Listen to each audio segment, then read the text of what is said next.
نہ تھی حال کی جو اپنے خبر، نہ تھی حال کی جو اپنے خبر، رہے دیکھتے اوروں کے عیب و ہنر۔ پڑی جو اپنی نگاہ، جو پڑی جو اپنی برائیوں پر نظر، تو نگاہ میں کوئی برا نہ رہا۔ ظفر آدمی اس کو نہ جانیے گا، وہ ہو کہ صحیح صاحب فہم و ذکا، جسے عیش میں یاد خدا نہ رہی، جسے تیش میں خوف خدا نہ رہا۔ اللہ تعالیٰ نے انسان کو پیدا فرمایا، اس کے اندر برائیاں بھی رکھی ہیں، اچھائیاں بھی ہیں اور برائیاں بھی ہیں۔ کوئی انسان ایسا نہیں ہے جس کے اندر برائیاں نہ ہو، جس کے اندر عیب نہ ہو۔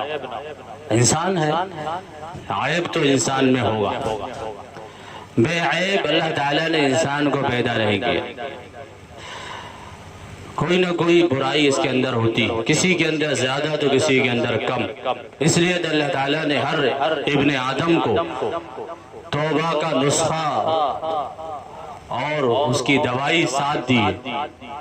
ہر انسان جب کوئی بیماری عام ہو جائے اور اس کو وہ روگ لگ جائے تو گھر کے اندر موجود رہتی ہے، نہ جانے کب طبیعت خراب ہو جائے، طبیعت بگڑ جائے، فوراً دوائی استعمال کی جائے گی، کیونکہ ان کو یہ بیماری ہے۔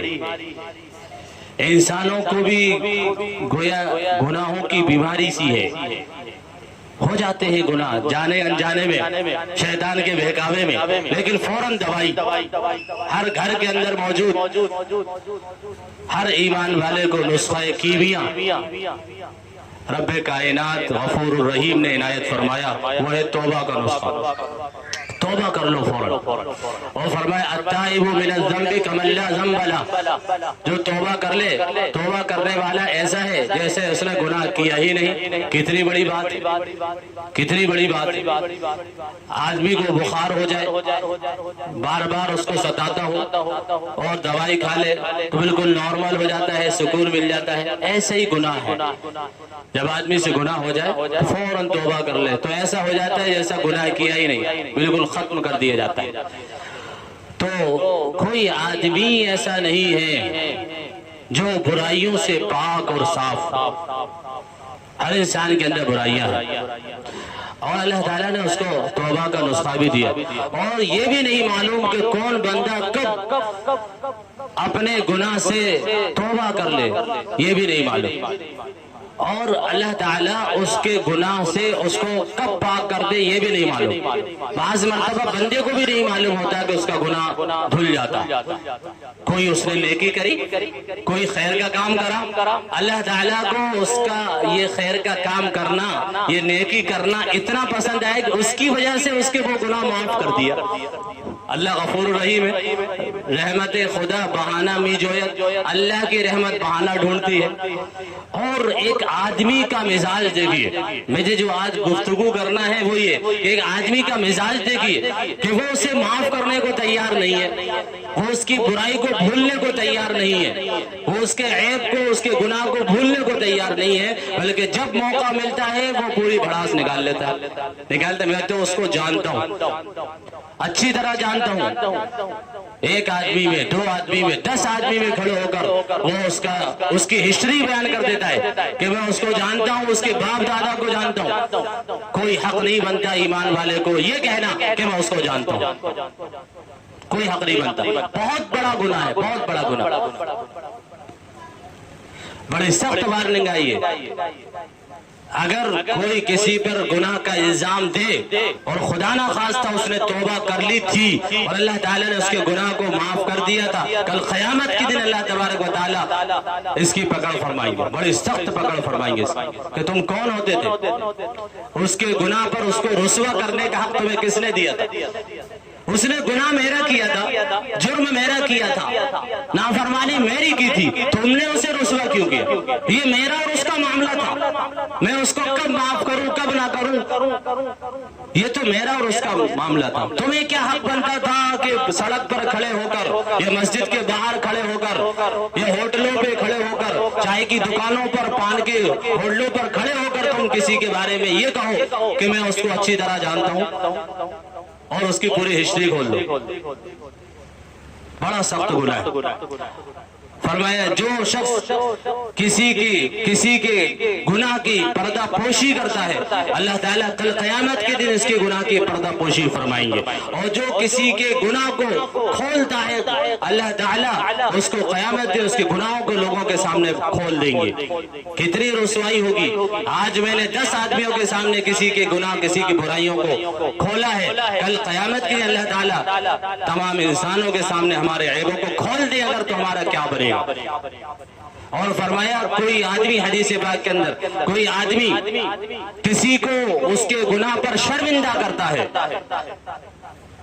کسی کو شرمندہ کرتا ہے، میں جانتا ہوں تو کیسا تھا، تو کون ہے، ہاں کسی کے عیب پر کسی کی برائی پر اس کو شرمندہ کرے، اللہ تعالیٰ اس کو موت نہیں دیں گے جب تک کہ اس برائی کے اندر اس کو مبتلا نہ کر دیں۔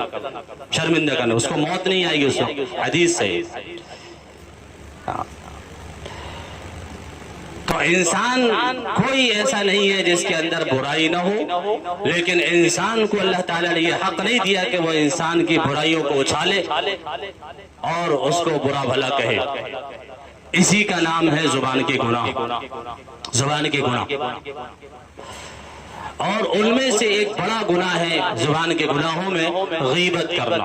اللہ کے نبی صلی اللہ علیہ وسلم نے، حضرت عقبہ بن عامر رضی اللہ عنہ کہتے ہیں کہ رسول اللہ صلی اللہ علیہ وسلم نے مجھ سے ارشاد فرمایا کہ املک علیک لسانک ولیسعک بیتک وابکی علی خطیئتک۔ فرمایا کہ اپنی زبان پر کنٹرول رکھو، اپنی زبان پر کنٹرول رکھو۔ بہت جامع نصیحت فرمائی۔ ہاں، ایک آدمی کا کسی آدمی کی نگاہ میں جو مقام ہوتا ہے، جو عزت اور احترام ہوتا ہے، اگر اس کو یہ معلوم ہو جائے کہ فلاں شخص نے میری برائی کی ہے تو یہ اختلاف کا اور برائی کا بگاڑ کا ذریعہ بنتی ہے یہ بات۔ اس لیے تو اللہ کے نبی علیہ السلام نے اس چیز کو حرام قرار دیا، غیبت کو حرام قرار دیا، سخت ترین گناہ قرار دیا اس کو۔ یہ آپس میں اختلافات اور برائیوں کو پیدا کرتی ہے یہ عادت۔ کیا مقام تھا، میں تو ان کو حاجی صاحب کہتا ہوں، عزت کرتا ہوں، احترام کرتا ہوں، امام صاحب کہتا ہوں، اور یہ میری برائی کرتے ہیں۔ اور یہ بھی یاد رکھنا چاہیے، حدیث پاک کے اندر آیا کوئی آدمی کوئی زمین پر کوئی نیکی کرتا ہے، اللہ تعالیٰ اس نیکی کو کتنے ہی پوشیدہ کرے، اللہ تعالیٰ اس کو ظاہر کر کے رہتا ہے۔ یہ اللہ تعالیٰ کی شان ہے۔ ہاں، اس لیے بندے کو چاہیے کہ نیکی کرنے میں دکھاوا نہ کرے، لوگوں کو دکھانے کے لیے نیکی نہ کرے۔ کیوں؟ اس لیے کہ اگر وہ لوگوں کو دکھانے کے لیے کرے گا تو اس کا وہ عمل ضائع ہو جائے گا، برباد ہو جائے گا، عند اللہ ہو سکتا ہے وہ مقبول ہی نہ ہو۔ کہ اللہ کا وعدہ ہے کہ اگر وہ کوئی نیک عمل کتنے ہی چھپ کر کرے، اللہ تعالیٰ اس کو ظاہر کرے گا۔ جب اللہ تعالیٰ اس کو ظاہر کر کے رہے گا تو ہمیں دکھلاوے کی کیا ضرورت ہے؟ اللہ کے لیے کرنا ہے۔ اور اسی طرح کوئی برائی روئے زمین پر بندہ کرتا ہے، اللہ وہ کتنے ہی چھپ کر کرے، اللہ تعالیٰ اس کو ظاہر کر کے رہتے ہیں، ظاہر کر کے رہتے ہیں۔ ہم کبھی نہ سوچے کہ ہمیں کوئی نہیں دیکھ رہا، کوئی نہیں سن رہا، اللہ تعالیٰ اس کو ظاہر کر دیتے ہیں۔ ہاں، اس لیے کسی کی برائیاں کرنے اور غیبت کرنے سے ہمیں پرہیز کرنا چاہیے۔ نہ تھی حال کی جب اپنے خبر، رہے دیکھتے اوروں کے عیب و ہنر۔ یہ کب ہوتا ہے؟ جب آدمی کو اپنی خبر نہیں ہوتی، جب آدمی کو اپنی خبر ہو جائے کہ میں کتنا برا ہوں، میرے اندر خود اتنی ساری، میں کسی کی یہ دیکھ رہا ہوں کہ یہ چوری کرتا ہے، یہ جھوٹ بولتا ہے، یا اس کا فلاں جگہ چکر چل رہا ہے، میں اس کی برائی کو اس کی برائی پر نظر رکھے ہوئے ہوں، اس کو لوگوں کے سامنے اچھال رہا ہوں۔ وَلَا تَجَسَّسُوا، قرآن کہہ رہا ہے تجسس مت کرو، کسی کی ٹو میں مت لگو، کسی کے پیچھے ہی پڑ گئے، صاحب کہاں سے آ رہا ہے، کہاں جا رہا ہے، کیوں آ رہا ہے، کیوں جا رہا ہے، کل کون سے کپڑے پہنا تھا، آج کون سے کپڑے پہنے ہیں، اور یہ ایسا کر رہا ہے ویسا کر رہا ہے۔ کیا ضرورت پڑی ہے؟ اپنی خبر اپنا جواب۔ آپ اگر کسی کو کسی برائی کے اندر مبتلا دیکھو تو اس کو خیر خواہی کے ناطے سمجھائے، نصیحت کریں، اسے یہ حق ہے، لیکن تجسس کا حق نہیں ہے کسی کو۔ اس لیے اللہ نے فرمایا ان بعض الظن اسم ولا تجسسوا، بعض گمان گناہ ہوتے ہیں، بدگمانی سے بچو فرمایا اجتنبوا کثیرا من الظن، اے ایمان والوں بہت زیادہ گمان کرنے سے بچو۔ علماء نے ایک عجیب چیز لکھی ہے کہ اللہ تعالیٰ نے یہ فرمایا کہ بہت زیادہ گمان کرنے سے بچو، یہ نہیں کہا بدگمانی سے بچو۔ حرام تو بدگمانی ہے، حرام کرنا تو بدگمانی ہے، حرام کام، لیکن اللہ کا انداز دیکھیے، اللہ فرما رہا ہے یا ایھا الذین آمنوا اجتنبوا کثیرا من الظن، اے ایمان والوں بہت زیادہ گمان کرنے سے بچو، ان بعض الظن اسم، اس لیے کہ بعض گمان گناہ ہوتے ہیں۔ جب آدمی کی عادت ہو جائے بہت زیادہ انومان لگانے کی، کہیں بہت زیادہ آدمی کو گمان کرنے کی، وہ دوسروں کے بارے میں سوچ رہا ہے، گمان کر رہا ہے، سوچ رہا ہے، تو کہیں نہ اب اس کی اچھائی کے پیچھے لگا ہوا، اچھائیاں نکال لے، کہیں نہ کہیں جو ہے اس کو برائی بھی نظر آئی، کیونکہ اس کے کیا ضرورت پڑی آپ کو اس کے ٹوہ لگنے کی۔ اس لیے اگلا جملہ فوراً اللہ نے فرمایا وَلَا تَجَسَّسُوا، اس کی ٹوہ میں مت لگو۔ جب زیادہ گمان کرو گے کسی کے بارے میں، کیسا پہن رہا ہے، کیسا کھا رہا ہے، کیسا اڑ رہا ہے، کیسا لائف اسٹائل ہے، اور کون سی گاڑی رکھے ہے، اور ایک ایک باریک چیز پہ آدمی گمان کر، حالانکہ اس کی نیت صحیح ہے، لیکن کہیں نہ کہیں اس کو اس کی برائی نظر آئے گی، انسان ہے تو پھر وہ اس کی سارا حسن ظن، اس کا اچھا گمان بدگمانی میں بدل جائے گا۔ اس لیے فرمایا اے ایمان والوں بہت زیادہ گمان کرنے سے بچو، اس لیے کہ بعض گمان گناہ ہو جاتے ہیں۔ پھر اگلے ہی جملہ فرمایا وَلَا تَجَسَّسُوا، کسی کی ٹوہ میں مت لگو، اپنی فکر کرو، اپنی فکر، کیا ضرورت پڑی کسی کی ٹوہ میں لگنے کی۔ بعض آدمی مسجد کے اندر داخل ہوتے ہی صاحب دیکھیے صاحب کیسی نماز پڑھ رہا، نیت کہاں باندھے، ٹی شرٹ کہاں جا رہی ہے، اور آستین اتنی ہے، اور پینٹ کہاں جا رہا ہے، دیکھیے رکوع کیسا کر رہا ہے، سجدہ کیسا کر رہا ہے، ہاتھ ایسے کرے، ارے کیا ضرورت پڑے؟ اگر اتنے بڑے خیر خواہ ہو تو غیبت کیوں کر رہا ہے اس کی؟ کیا یہ غیبت کرنا گناہ نہیں ہے؟ اور اس کو چین نہیں پڑتے، ان کو چین نہیں پڑتے، ایک ایک کو بلا کے بلائے گا، ادھر آ دیکھو، اشاروں سے دکھائے گا کیسے نماز پڑھ رہا ہے، کیسے کیا کر رہا ہے، اشاروں سے دکھائے، یہ غیبت ہے، اچھی طرح یاد رکھو۔ خیر خواہی کا تقاضا یہ ہے کہ اگر کسی بھائی کے اندر کوئی غلطی دیکھو اور کوئی کمی دیکھو تو وہ بات دوسروں سے کہنے کے بجائے اس سے کہی جائے، کتنا خوش ہوتا ہے، کتنا خوش ہوتا ہے۔ اگر وہ بالفرض مان لو وہ غصہ بھی کر رہا ہے تو آپ کو گناہ نہیں پڑے گا، آپ کو اس کا ثواب بھی ملے گا، آپ کی نیت اچھی تھی، ورنہ وہ تو خوش ہوتا ہے۔ آپ کا انداز صحیح ہونا چاہیے کہنے کا، خیر خواہی والا انداز ہونا چاہیے، نہ یہ کہ کوئی حاکمانہ انداز ہو۔ غصہ تب ہوتا ہے جب آدمی کوئی حاکمانہ انداز اختیار کرتا ہے، یا اس کا بولنے کا، گفتگو کرنے کا انداز صحیح نہیں ہوتا، تب آدمی غصہ ہوتا ہے۔ آدمی اس کے پاس جائے، خیر خیریت معلوم کرے، اور خیریت ہے، ہاں تو کہیں بھائی آج آپ کی کوئی طبیعت خراب ہے، کوئی طبیعت ٹھیک نہیں ہے، آپ جو ہے کرسی پر بیٹھ کر نماز پڑھ رہے تھے، آپ صحیح کہتے ہو، ہاں میری کمر میں درد، ہاں ہو گیا نا گمان، جو بھی بات ہوگی آپ کو بتائے گا، ہاں وہی میں نے سوچا کہ بھائی تو رکوع کرنا تو فرض ہے، سجدہ بھی فرض ہے، قیام بھی فرض ہے، لیکن آپ کرسی پہ پڑھ رہے ہیں، اس لیے میں نے کہا آپ کی شاید طبیعت ٹھیک نہیں۔ کتنی اچھی اس کی عیادت کرنے کا بھی ثواب آپ کو مل گیا، اور آپ کا وہ بدگمانی اگر ہوتی تو وہ بھی دور ہو گئی، اور وہ آدمی بھی خوش ہو گیا کہ میرے ایسے محسن لوگ یہاں پر موجود ہیں، ورنہ آج کس کو پڑی ہے کسی کی خیریت دینے کی۔ یہ ہے انداز سمجھانے کا، نہ یہ کہ اس کی غیبت کی جائے۔ جو لوگ یہ حرکتیں کرتے ہیں کہ اس سے نہیں کہتے لیکن سب سے کہتے ہیں، اشاروں سے بتاتے، دیکھیے بغیر ٹوپی کے پڑھ رہا ہے،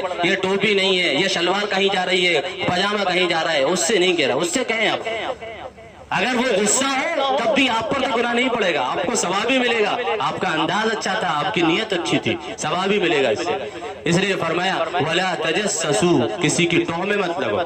تو اسی کو کہا بہادر شاہ ظفر نے کہ نہ تھی حال کے جب اپنے خبر، اپنے عیبوں پر نظر نہیں تھی، اپنے عیبوں پر نظر ہوگی تو میں تو خود اتنا برا ہوں، میرے اندر اتنی برائیاں، میں کیا دوں، پہلے اپنی تو برائیاں دھو لوں یار، ہاں پھر دوسروں کے عیب و ہنر دکھتے ہیں آدمی۔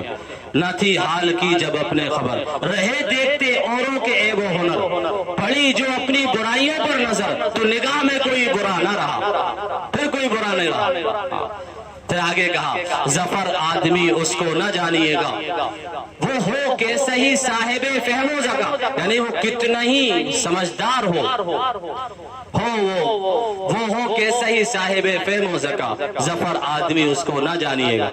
جسے عیش میں یاد خدا نہ رہی، جسے تیش میں خوف خدا نہ رہا۔ عیش میں اللہ کو بھول گئے، اللہ نے مال دیا، گاڑیاں دی، اللہ نے جو ہے اچھی آسائش دی، تو عیش میں اللہ کو بھول گئے۔ جسے عیش میں یاد خدا نہ رہی، جسے تیش میں خوف خدا نہ رہا۔ یہ تیش، یہ غصہ کرنا، تیش یعنی غصہ، اللہ کا خوف نکل جاتا ہے۔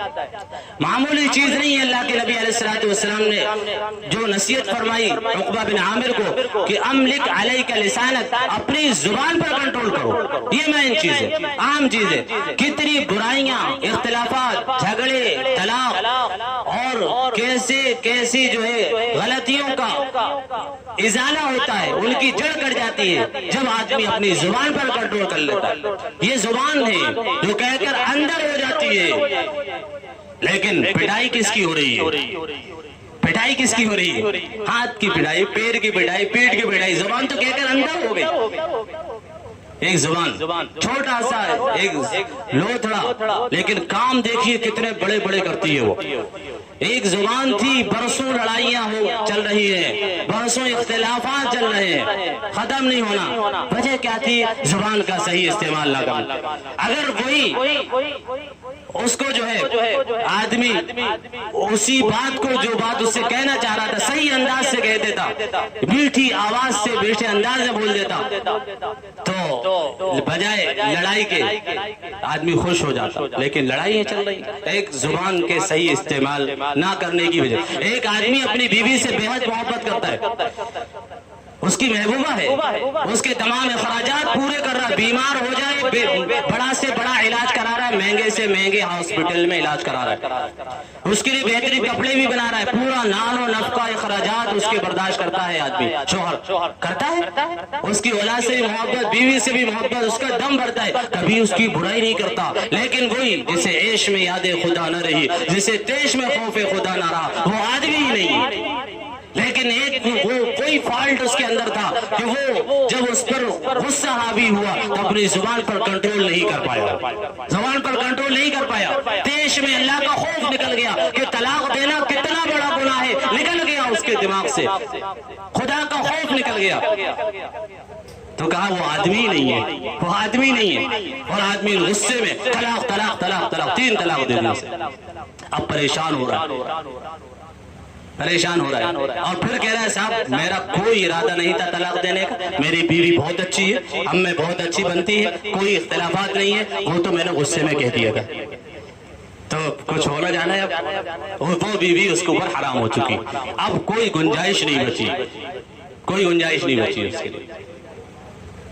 بس ایک گنجائش ہوتی ہے، اس کے بارے میں بھی ہمیں اپنے مائنڈ کو فریش کرنا ضروری ہے، وہ حلالہ کا جسے ہم کہتے ہیں۔ ہم لوگ حلالہ اس کو سمجھتے ہیں جو غیر سمجھتے ہیں۔ مسلمان ہیں، ہم ٹی وی تو دیکھ لیں گے، اینکروں کی بحث دیکھ لیں گے، نیوز ساری پڑھ لیں گے، جو غیر حلالے کے بارے میں جو کمنٹس دے رہے ہیں ہم اس کو صحیح سمجھ لیں گے، لیکن ہمارا قرآن کیا کہہ رہا ہے، ہماری حدیث کیا کہہ رہی ہے، ہمارا فقہ کیا کہہ رہا ہے، حلالے کی کیا ڈیفینیشن ہے، وہ ہمیں معلوم نہیں۔ ہمیں تو وہ معلوم ہے جو غیر تعریف کر رہے ہیں حلالے کی، جو غیر ڈیفینیشن حلالے کی بیان کر رہے ہیں، ہم اس کو سمجھتے ہیں حلالہ۔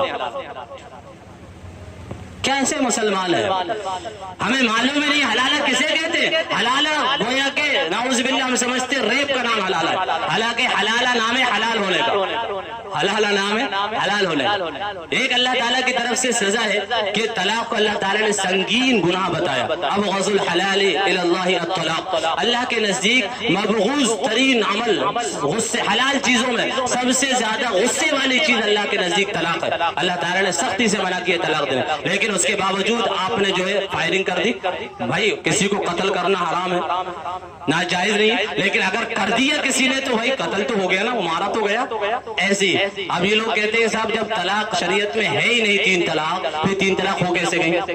شریعت نے 3 طلاق کو منع کری، ہے ہی نہیں تو ہوئی نہیں۔ ارے بھائی قتل کرنا بھی تو منع ہے شریعت میں، قتل مت کرو، لیکن کسی نے فائرنگ کر دی قتل ہو گیا، وہ تو ہو گیا نا۔ ایسے ہی طلاق منع ہے شریعت 3 طلاق دینا، لیکن طلاق دے دی اگر 3 تو طلاق تو ہو گئی۔ گئی. اب اس کی سزا دیکھیے, سزا اس کی کیا ہے؟ لمبا پروسیس, ایک لمبا انتظار, ایک کٹھن مرحلہ. یہ ہے طلاق, یہ ہے حلالہ. وہ کیا ہے؟ اگر یہ عورت جس کو طلاق دی ہے یہ شادی کرنا چاہتی ہے اپنے پہلے شوہر سے, تو اس کی یہ پہلے اس کو دوسرا نکاح کرنا پڑے گا, وہ بھی اس کی مرضی سے. یہ دوسرا نکاح اگر کرنا چاہتی ہے دوسرا نکاح کر لے, اور پھر نکاح کرنے کے بعد وہ دوسرا شوہر اس کو طلاق دینا چاہے فیوچر میں کبھی بھی, یہ نہیں کہ اگلے دن ہی, 1 مہینہ 2 مہینہ سال بھر کبھی نہ دینا چاہے, تو وہی وہ تو سچ مچ کا نکاح تھا, کوئی فارمیلٹی تھوڑی تھی ویسے, وہ سچ مچ کا نکاح ہے وہ. اگر وہ طلاق دے دے دوسرا شوہر بائی چانس طلاق دے دے, تو اب یہ دوسرے شوہر کی عدت گزارے گی. اس کی عدت گزارنے کے بعد یہ پہلے شوہر کے لیے حلال ہوگی, اس کا نام حلال ہے. تو پہلے شوہر کے لیے حلال ہونے میں اتنا لمبا پروسیس تھا, اتنا کٹھن مرحلہ تھا. یہ ہے وہ سزا کہ بھائی ایسا کام ہی مت کرو آپ. تو ایک لفظ کہا اس نے, زبان ہلائی, طلاق طلاق طلاق, ایک سانس میں 3 طلاق دے دی, اور کتنا اس کو جو ہے برداشت کرنا پڑا, کتنا اس کا ابو محبوب بیوی, حلال بیوی اس کے لیے حرام ہو گئی. ایک زبان ہے. اللہ کے نبی علیہ السلام نے فرمایا اذا اصبح ابن آدم کلھا تکفر اللسان, جب ابن آدم صبح کرتا ہے فإن الأعضاء کلھا تکفر اللسان, تمام کے تمام اعضاء یعنی جسم کے پارٹس انسان کی زبان سے یہ التجا کر کے کہتے ہیں, تمام اعضاء کہتے ہیں زبان سے التجا کرتے ہیں, ہاتھ جوڑ کر کہتے ہیں فإن الأعضاء تکفر اللسان.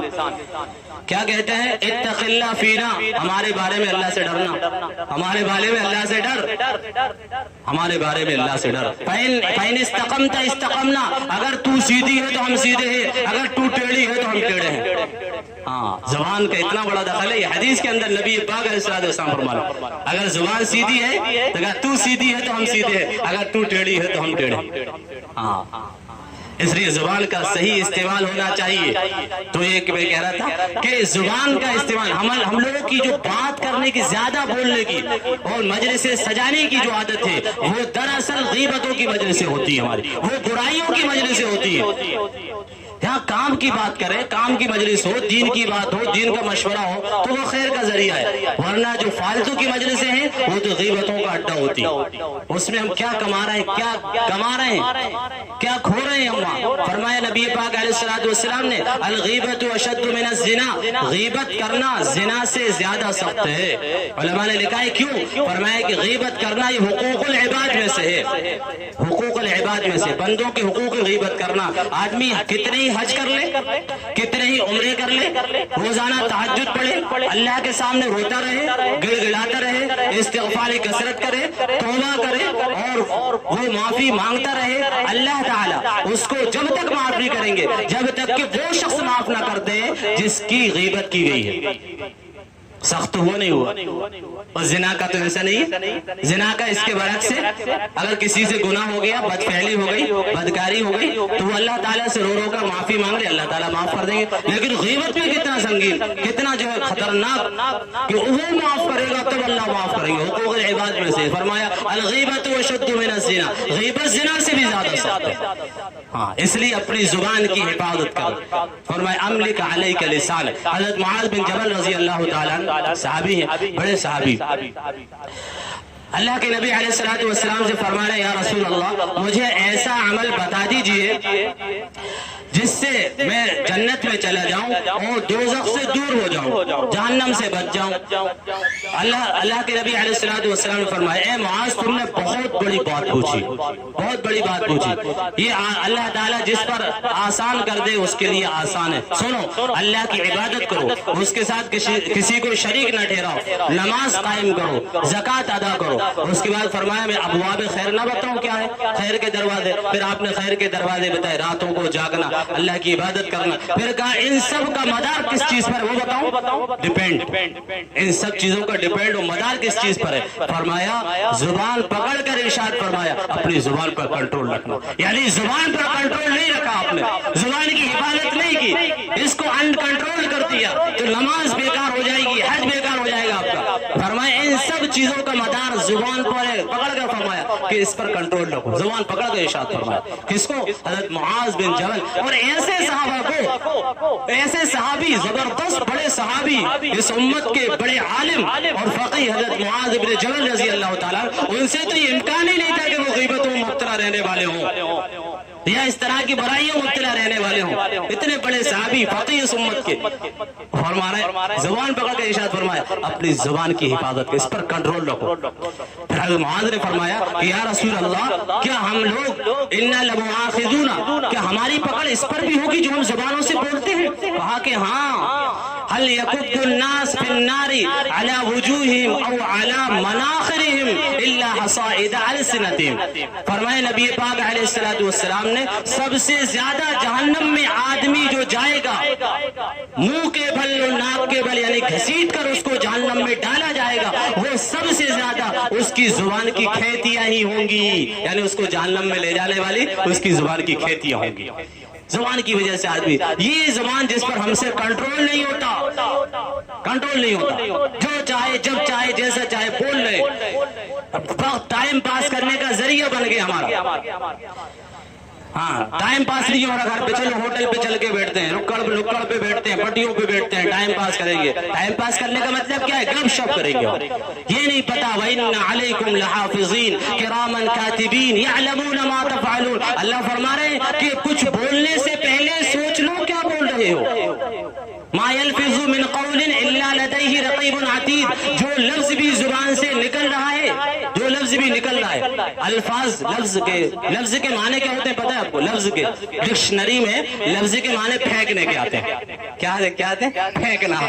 لفظ جو لفظ بھی تمہاری زبان سے منہ سے پھک رہا ہے یعنی نکل رہا ہے، باہر آ رہا ہے، اس کے بارے میں اللہ فرما رہا ہے سورہ قاف کے اندر ما يلفظ من قول الا لديه رقيب عتيد. جو لفظ بھی تمہاری زبان سے نکل رہا ہے اس پر نگراں مقرر ہے جو تاغ لگا کر بیٹھا ہوا ہے. اس کو فرمایا وَإِنَّ عَلَيْكُمْ لَحَافِظِينَ. نگراں موجود ہے تمہارے اور ان کا نام ہے کرامن کاتبین یعلمون ما تفعلون. تمہاری ہر حرکت پر ان کی نظر ہے.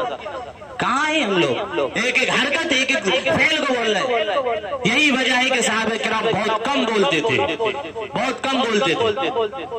زیادہ بولنا کوئی سمجھداری نہیں ہے. کہتے سمجھدار آدمی کی پہچان یہ ہے کہ وہ بولنے سے پہلے سوچتا ہے، اور بیوقوف آدمی کی پہچان یہ ہے کہ وہ بولنے کے بعد سوچتا ہے کہ میں نے کیا بولا، کیوں بول دیا، ہاں میں نے کیا بول دیا ہے. وہ بولنے کے بعد سوچتا ہے.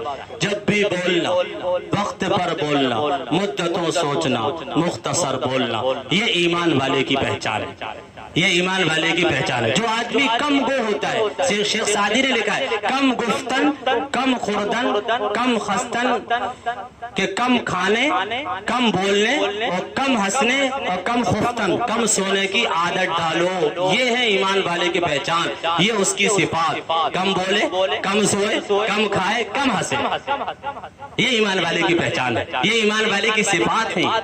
تو آدمی کم بولے. جو آدمی جتنا کم بولتا ہے وہ آدمی اتنا فائدے میں رہتا ہے. فرمایا حدیث پاک کے اندر من صمت نجا من سکت نجا، کہ جو خاموش رہا اس نے نجات پائی. جو جتنا کم بولے گا اللہ تعالیٰ اس کے وقار کو بڑھاتا ہے، اس کے حلم کو، اس کی عزت کو، اس کی امیج کو بڑھاتا ہے اللہ تعالیٰ. جو کم بولتا ہے، جو زیادہ بولتا ہے لوگوں کی نگاہ سے وہ گر جاتا ہے. جو زیادہ بک بک کرتا ہی رہتا، بولتا ہی رہتا ہے، بیچ بیچ میں بولتا ہے، وہ لوگوں کی نگاہ سے گرتا ہے. اور جو کم بولتا ہے لیکن جب بھی بولتا ہے صحیح بولتا ہے. ایسا نہیں ہے کہ بولتا بھی نہیں ہے لیکن بولتا ہے. کہتے ہیں تم کفن پھاڑ کے بولتا ہے، کہتے ہیں مردہ بولے تو کفن. پھر لوگ کہتے ہیں کہ اس سے اچھا تھا خاموشی رہتا ہے. ایک عورت تھی نا، وہ بولتی نہیں تھی. اس کی ساس کہتی بہو کچھ بولا کر، بیٹا کچھ بولا کر، بولتی نہیں تھی. تو بہت اچھی بات ہے، کم بولتی ہے، بولتی نہیں تھی وہ. تو ایک مرتبہ بولی کہ اماں یہ بتاؤ اگر وہ میرا شوہر مر گیا تو تم مجھے گھر سے نکالو گی تو نہیں؟ تمہارے کہا بس تو چپ ہی رہا کر. تو بولو، کم بولو لیکن جب بھی بولو صحیح بولو. آپ کا وقار بڑھے گا، امیج بڑھے گی اور لوگ اس کو قبول کریں گے، عزت بڑھتی ہے اس سے. لوگ انتظار میں رہتے ہیں کہ صاحب کم بولتے ہیں لیکن جب بھی بولتے ہیں صحیح بولتے ہیں. لوگ انتظار میں رہتے ہیں کچھ ارشاد فرمائے، ہم اس سے فائدہ اٹھائیں. اللہ عمل کی توفیق نصیب فرمائے. وآخر دعوانا الحمدللہ.